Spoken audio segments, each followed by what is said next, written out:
Méditation du 14 octobre, la métamorphose. Comme il parlait ainsi, une nuée vint les envelopper et les disciples furent saisis de crainte, tandis qu'ils entraient dans la nuée. Luc 9, le verset 34. Après une journée épuisante, Jésus a invité ses disciples sur sa montagne préférée pour prier. La nuit approchait et ils étaient tous fatigués. La transfiguration a peut-être eu lieu sur le mont Tabor, mais sans certitude.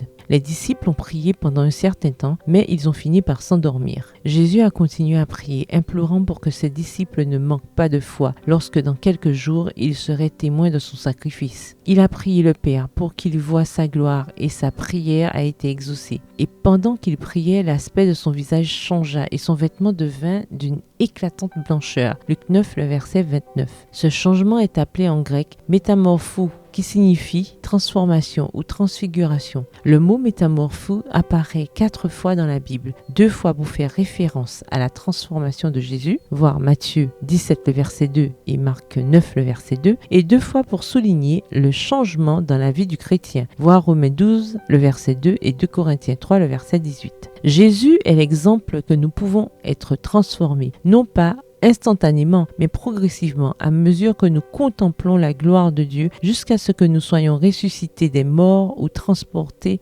vivantes au ciel, voir 1 Corinthiens 15, verset 52. La métamorphose se manifeste dans le cycle du papillon, œuf, larve ou chenille, pupe ou chrysalide, et enfin le magnifique papillon. Le crapaud en fait également l'expérience. œuf, embryon, tétard et crapaud. À qui ressemblez-vous? Qui imitez-vous? Une fois votre métamorphose terminée, c'est-à-dire votre transformation, serez-vous un papillon ou un crapaud? Un agneau ou un chevreau? La transformation s'opère par la contemplation. L'image de celui que vous contemplez se reflétera en vous. Qui contemplez-vous? Les disciples ont eu une perception plus claire de Jésus et la présence de Dieu s'est, comme dans l'Ancien Testament, manifestée dans une nuée, confirmée par sa voix. Voyant cette nuée de gloire plus lumineuse que celle qui précédait les tribus d'Israël dans le désert, ayant entendu la voix de Dieu d'une majesté si redoutable qu'elle faisait trembler la montagne, les disciples tombèrent le visage contre terre, ils restèrent ainsi prosternés, le visage caché, jusqu'à ce que Jésus s'approche, les touche,